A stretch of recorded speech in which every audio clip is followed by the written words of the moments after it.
Good morning students. ફરી એકવાર નવા પ્રકરણ સાથે શરૂઆત કરીએ. પ્રથમ પરીક્ષાના સંપૂર્ણ સમાપન બાદ આપણે નવું પ્રકરણ શરૂ કરીએ છીએ, ત્રિકોણ. ત્રિકોણ વિશે તમે 9મા ધોરણમાં પણ સમજી ગયા છો, શીખી ચૂક્યા છો. ત્રિકોણ એ અલગ પ્રકારની આકૃતિ છે, બંધ આકૃતિ છે, જેમાં 3 રેખાઓનો સમાવેશ થાય છે. એને અનુલક્ષીને આવતા તમામ મુદ્દાઓ, તેના ખૂણાઓ, તેની બાજુઓ, તેના શિરોબિંદુઓ, તેના અંગો, તેની સમરૂપતા, એકરૂપતા, એના વિશે સંપૂર્ણપણે આપણે આ પ્રકરણમાં જોઈશું. એના દાખલાઓનો અભ્યાસ કરીશું, એની રાઇડર્સને જોઈશું. બરાબર? તો શરૂઆત કરીએ. પ્રકરણ 6 ત્રિકોણ. ધોરણ 10 માં જે ચેપ્ટર માંથી પ્રમેય પૂછાય છે તેવું અગત્યનું આ પ્રકરણ છે, ત્રિકોણ, જેની વ્યાખ્યા આપણી પાસે છે 3 પરસ્પર છેદતી રેખાઓથી બનતી સમતલીય બંધ આકૃતિ.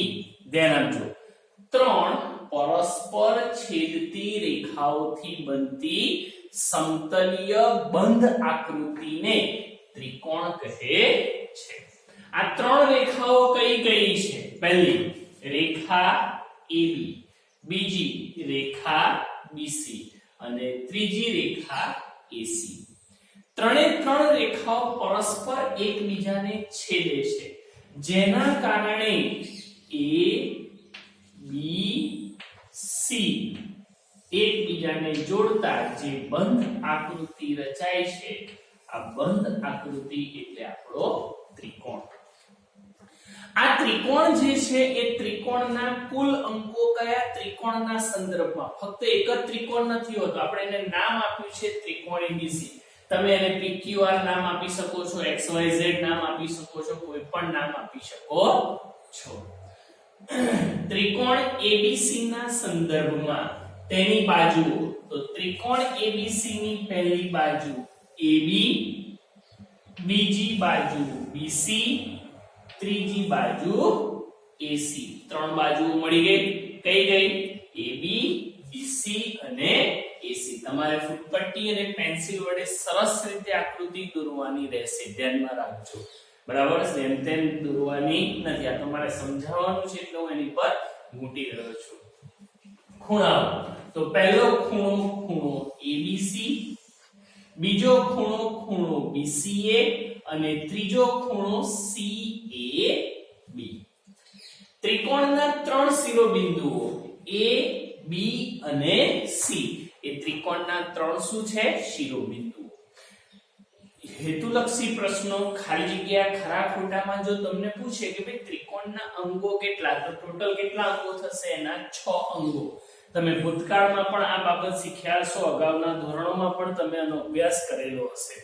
ત્રિકોણના કુલ 6 અંગો છે, જેમાં 3 બાજુઓ અને 3 ખૂણાઓનો સમાવેશ થાય છે.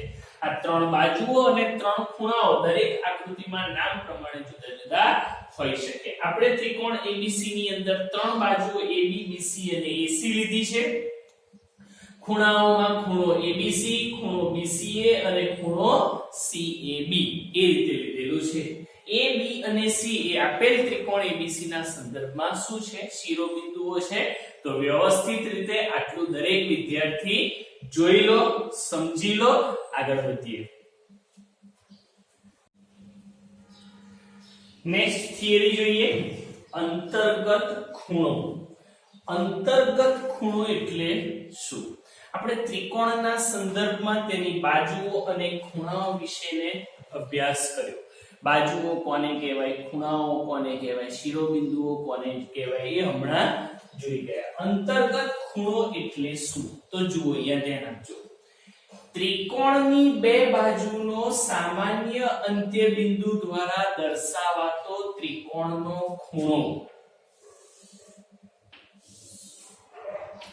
ધારો કે તમારી પાસે ત્રિકોણ છે ABC. ફૂટપટ્ટી પેન્સિલ વડે તમે વ્યવસ્થિત આકૃતિ દોરજો. બરાબર? આ ત્રિકોણ ABC ની હમણાં જેમ શીખ્યા એમ 3 બાજુઓ છે, AB, BC અને AC. એના સંદર્ભમાં એટલે કે ત્રિકોણ ABC ના સંદર્ભમાં જોઈએ ત્રિકોણની બે બાજુનો સામાન્ય અંત્યબિંદુ જેમ કે હું લઉં AB અને BC આ બે બાજુઓમાં સામાન્ય અંત્યબિંદુ કયું થશે B BC અને CA તો એમાં સામાન્ય અંત્યબિંદુ કયું થશે C CA અને BA તો સામાન્ય અંત્યબિંદુ કયું થશે A તેના દ્વારા દર્શાવાતો ત્રિકોણનો ખૂણો તે ત્રિકોણનો અંતર્ગત ખૂણો કહેવાય છે હવે આપણે એ અંતર્ગત ખૂણાને લખીએ જેમ કે બે બાજુઓ કઈ BA અને BC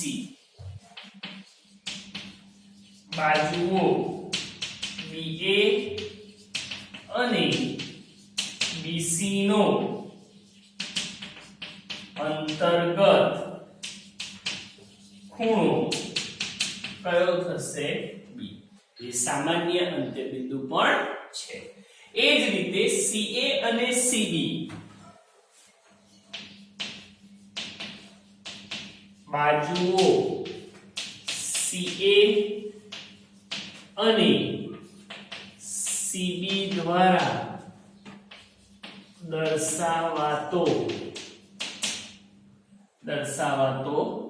અંતર્ગત ખૂણો કયો C થઈ ગયું CA અને CB દ્વારા દર્શાવાતો ખૂણો અંતર્ગત ખૂણો કયો થશે એનો C એવી જ રીતે બાજુઓ AB અને AC બાજુઓ AB અને AC નો અંતર્ગત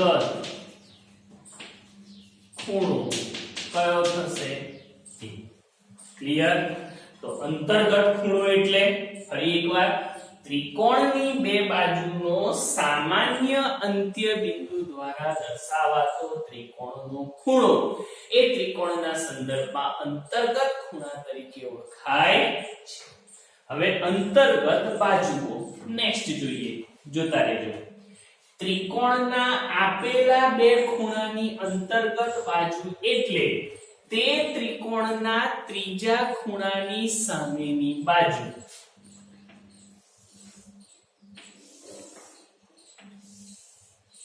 ચાલો ત્રિકોણ ABC તમે ABC ના બદલે નામ આપી શકો છો PQR XYZ DEF MNO તમારે ત્રિકોણને જે નામ આપવું હોય તે આપી શકો ચાલો ત્રિકોણના આપેલા બે ખૂણાની અંતર્ગત બાજુ એટલે તે ત્રિકોણના ત્રીજા ખૂણાની સામેની બાજુ બરાબર છે તો ચાલો ખૂણા A અને ખૂણા B ને અનુલક્ષીને અંતર્ગત બાજુ કઈ થશે AB જે ત્રીજા ખૂણા C ની સામેની બાજુ છે એ જ રીતે ખૂણા B અને ખૂણા C ની અંતર્ગત બાજુ એટલે BC એ ત્રીજા ખૂણા A ની સામેની બાજુ થશે એ જ રીતે ખૂણા A અને ખૂણા C ની અંતર્ગત બાજુ એટલે કે AC તે ખૂણા B ની એટલે કે ત્રીજા ખૂણાની સામેની બાજુ થશે ક્લિયર ઓકે તો એને વ્યવસ્થિત લખીએ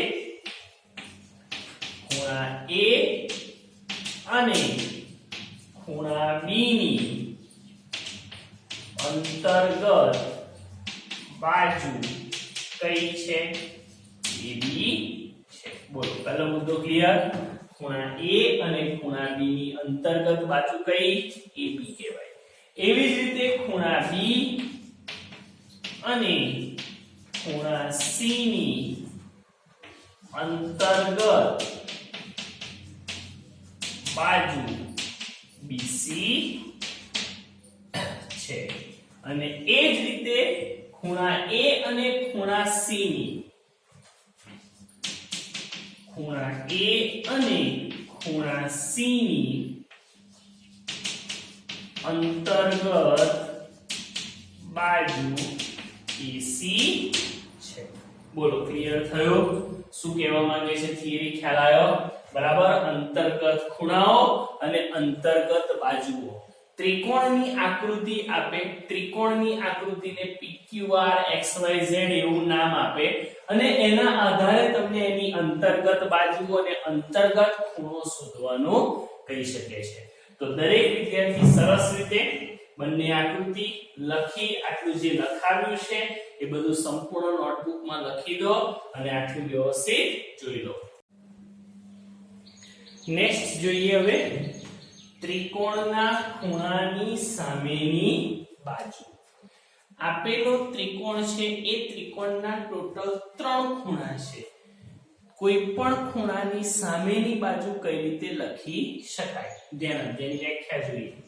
ખૂણો જે બે બાજુઓનો અંતર્ગત ખૂણો છે તે સિવાયની ત્રિકોણની બાજુને ખૂણાની સામેની બાજુ કહે છે. જેમ કે ખૂણા A ની સામેની બાજુ કોણ થશે? BC. બરાબર. એ કઈ બે બાજુઓનો અંતર્ગત ખૂણો થશે? BA અને CA. આ બે બાજુઓનો તે અંતર્ગત ખૂણો થશે. બરાબર. તો વ્યાખ્યા પ્રમાણે ત્રિકોણના ખૂણાની સામેની બાજુ એટલે શું? તો સમજીએ ચાલો. ખૂણો જે બે બાજુઓનો અંતર્ગત ખૂણો છે તે સિવાયની ત્રિકોણની બાજુને ખૂણાની સામેની બાજુ કહે છે. ધ્યાન આપજો.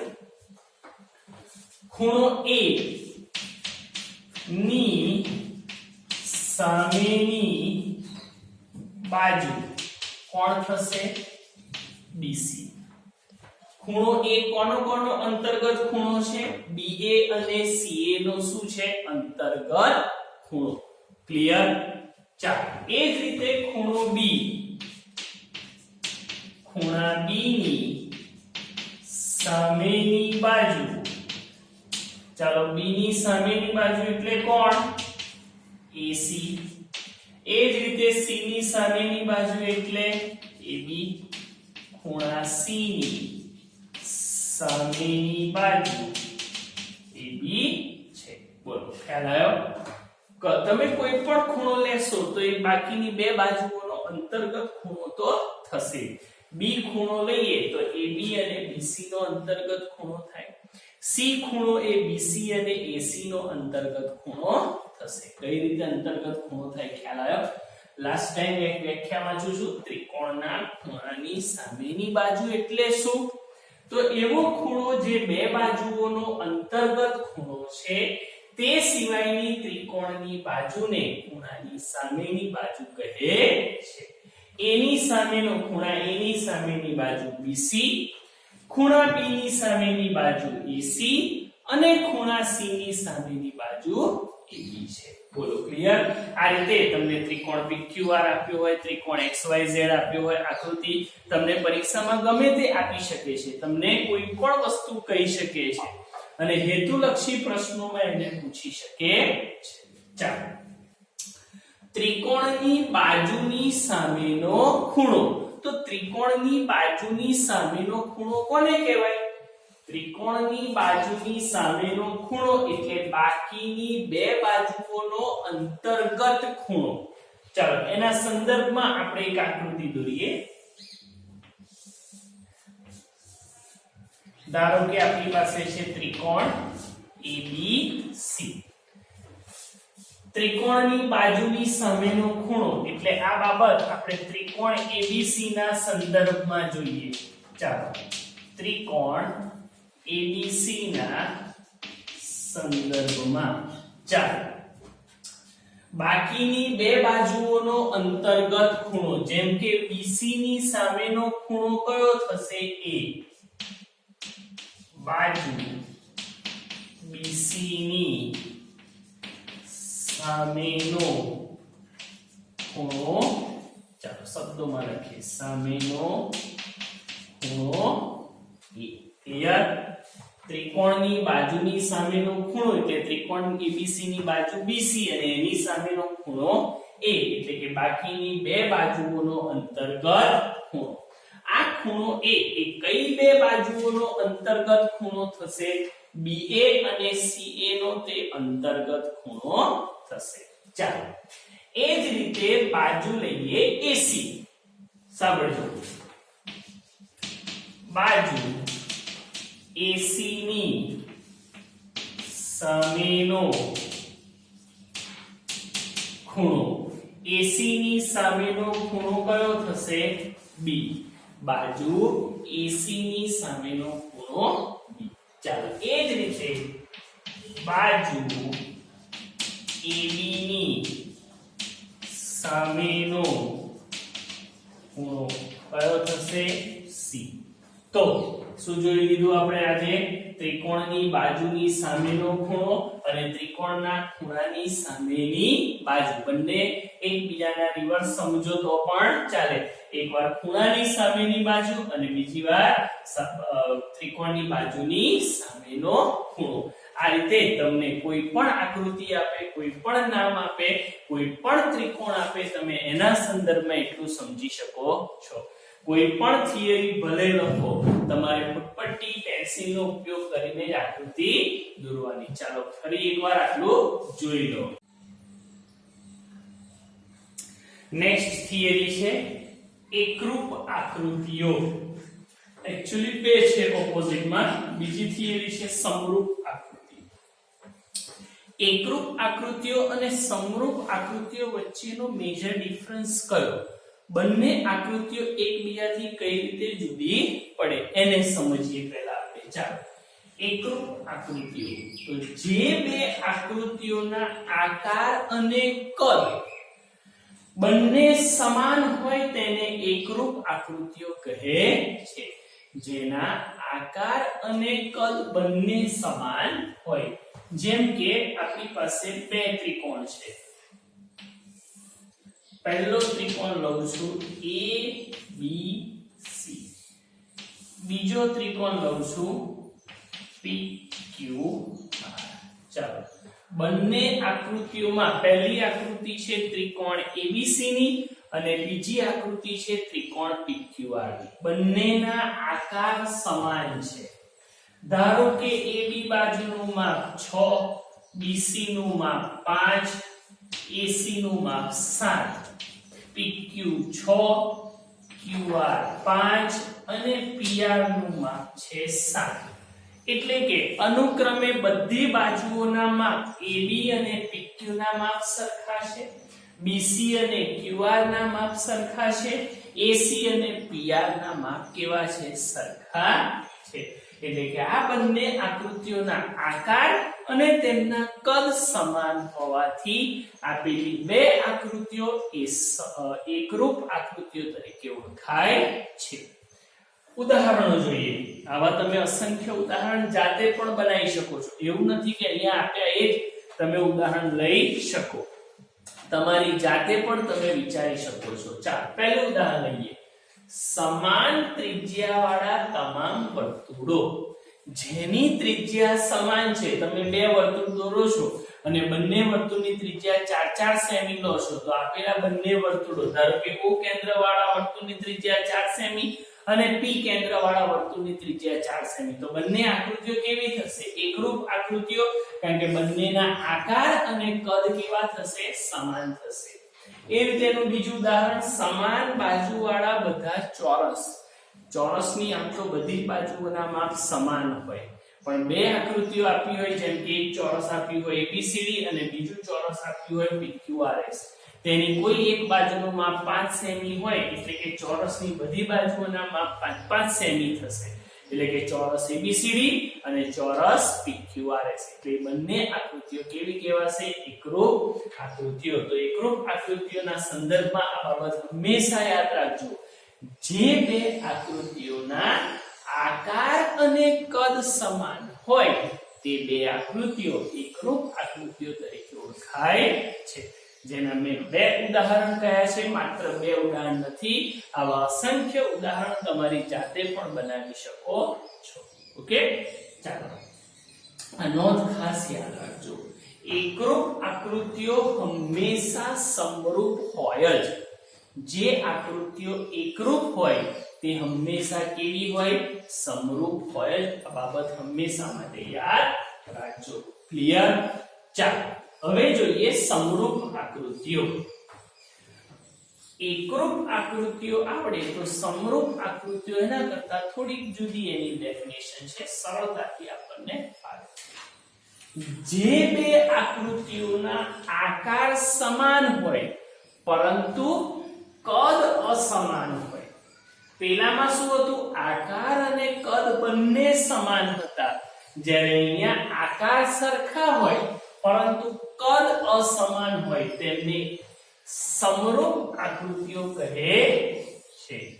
ચાલો બે ત્રિકોણોના સંદર્ભમાં એને સમજીએ ફરી પાછું. એક ત્રિકોણ છે ABC અને બીજો ત્રિકોણ છે PQR. બંનેના આકાર સરખા છે, બંનેના આકાર ત્રિકોણ છે, જોઈ લો. ખ્યાલ આવ્યો? પરંતુ એક આકૃતિ તમે નાની માપની જુઓ છો અને બીજી આકૃતિ કેવા માપની છે? મોટા માપની છે. ધારો કે AB બાજુનું માપ 3 છે, આનું માપ 2 છે, આનું માપ 5 છે. કોઈ પણ માપ આપણે લીધા. PQR ના સંદર્ભમાં લઈએ તો PQ નું માપ 7, આનું માપ 6 અને આનું માપ 5 છે. તો જુઓ બંનેના આકાર સરખા છે છતાં પણ તેમના કદ અસરખા નથી, એટલે આ બંને આકૃતિઓ કેવી કહેવાશે? સમરૂપ આકૃતિઓ કહેવાશે. આપણે એકરૂપ આકૃતિઓના સંદર્ભમાં ઉદાહરણ તમને સમજાવે, એને અનુલક્ષીને સમરૂપ આકૃતિઓના જે પણ ઉદાહરણ થાય એ તમે તમારી જાતે બનાવો, તમારી જાતે વિચારો કે કઈ આકૃતિઓ જે છે એ સમરૂપ આકૃતિઓ થઈ શકે. બરાબર. ધારો કે હાથી અને મદનિયું લઈએ તો બંનેના આકાર કેવા છે? સરખા, પરંતુ બંનેના કદ કેવા થશે? જુદા જુદા. હાથી કદમાં વિશાળ છે જ્યારે મદનિયું થોડું નાનું છે. ખ્યાલ આવ્યો ને? એ રીતે તમે સમરૂપ આકૃતિઓના આવા અસંખ્ય ઉદાહરણો બનાવી શકો. વિચારો, આવા પ્રશ્નો ખરા ખોટાની અંદર, ખાલી જગ્યાની અંદર, એટલે કે હેતુલક્ષી પ્રશ્નોની અંદર 1 માર્ક્સમાં આવી શકે, જેની અંદર આ નામ ને બધું બદલેલું હોય છે. એનો લાસ્ટ મુદ્દો જોઈએ. સમરૂપ આકૃતિઓ એકરૂપ હોય અથવા ન પણ હોય. સમરૂપ આકૃતિઓ એકરૂપ પણ હોઈ શકે અથવા ન પણ હોઈ શકે, જ્યારે એકરૂપ આકૃતિઓ હંમેશા કેવી હોય? સમરૂપ હોય છે. બરાબર છે?